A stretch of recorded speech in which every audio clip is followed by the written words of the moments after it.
sare Caydiid Cabdullaahi Ilkaxanaf ayaa sheegay in la doonayo in garsoorka Soomaaliya la hoosgeeyo wasaaradda cadaaladda ee dowladda. Waxa uu sheegay inaan garsoorka lala socodsiinin shir ay dhowaan qabqaabisay wasaaradda cadaaladda oo looga hadlayay heerarka nidaaminta garsoorka.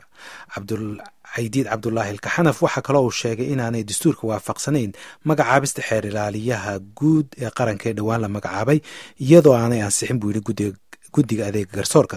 Shir jaraa'id oo ku qabtay maanta magaalada Muqdisho waxaa warbixinta nooga diyaariyey Ismaaciil Xuseen Farjar.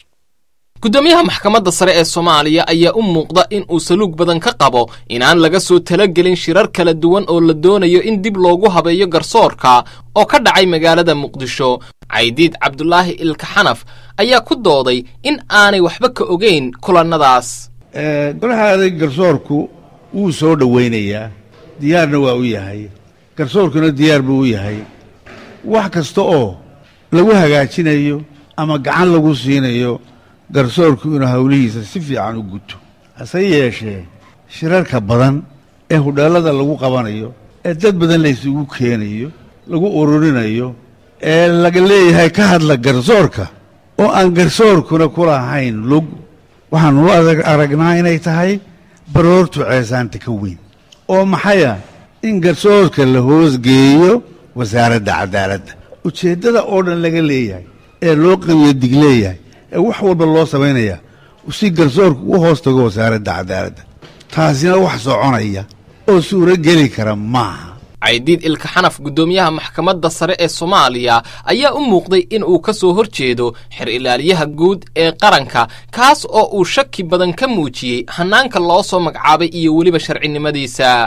annaga dastuurkan hadda inoo dhisan xeer ilaaliya noogumaba jira ogaada jago la yidhaaho xeer ilaaliya oo wax qaabilsan oo mas-uulkeeba inooguma jiro. ahdi qareemadadii iyo sharciyadii ka horreysay bay inoogu jirtay xeer ilaaliya. xeer ilaaliyihii lagu magacaabay ahdi qareemadii lahaa sharciga ahaa wakhtiga ah haddii la bedelayo waa in si sharciga loo bedelaa.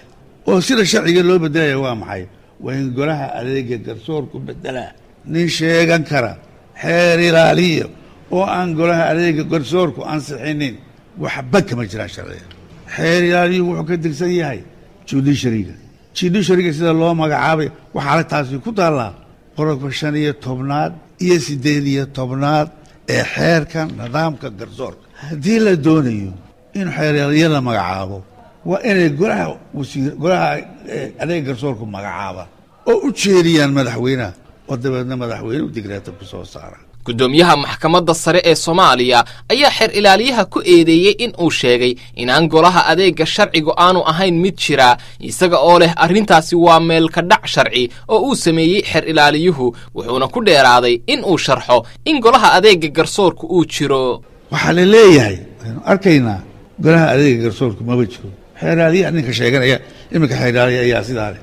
taasi waxaan u malaynaynaa inay jaahilnimo badani ku jirto, waayo nidaamka dawliga ma ogola wax la yidhaaho meel bannaan, jago bannaan, gola adeeg aan jirinba, meelaan gola adeegba jirin ma ogola nidaamka dawliga.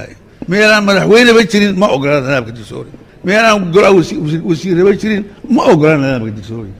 meelaan golaha xeerdejintu jirin ma ogola dastuurka iyo nidaamka dawliga. waa in cidda markaa haysa ayaa sii haynaysa. hadda markaa u fiirsada ilaa laga bedelo oo si sharciya looga bedelo. markaa golaha adeega garsoorku wuu jiraa ilaa sida dastuurku sheegayo golaha adeeg oo uu dastuurka kuu sheegayo iminka ah si sharciya loo soo magacaabo. ilaa ay taasi dhacdo isagaa jira, isagaa shaqaynaya, isaga mooye cid kalena awood kama qaadi karto. wuxuuse gudoomiyaha maxkamadda sare uu sheegay in dib loo eego hanaanka loo maray habka magacaabista ee xeer ilaaliyaha guud isaga oo leh haddii waddada sharciga ah la maro waanu soo dhaweynaynaa. wuxuu leeyahay awoodda garsoorka waxaa leh garsoorka waa qodobka 105 wuxuu leeyahay uu ka madax bannaan yahay hay-adaha kale. ninkaan intaa garanayn ee haddana wax sheeganaya isagay jirtaa. intaan soo sheegay malay ka yeelayno, lagamana aqbalayo. annagu diyaar baanu nahay, waana la bedeli karaa.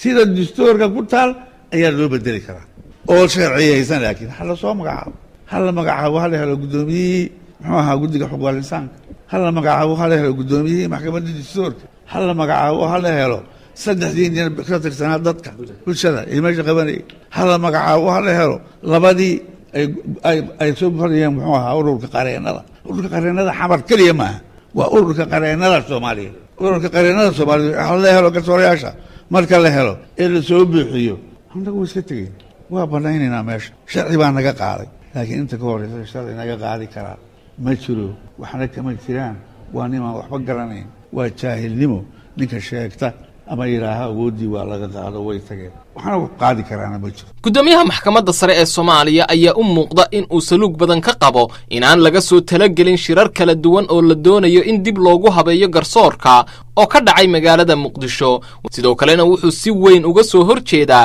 xeer ilaaliyaha cusub oo uu shaki badan ka qabo habka magacaabistiisa iyo in la baalmaray awoodaha golaha garsoorka mahadsanid Ismaaciil Xuseen Farjar oo qaranka Axmed Cali Daahir Caashe Ibraahim Aadan ayuu ugu warramay khadka telefoonka ee magaalada Muqdisho.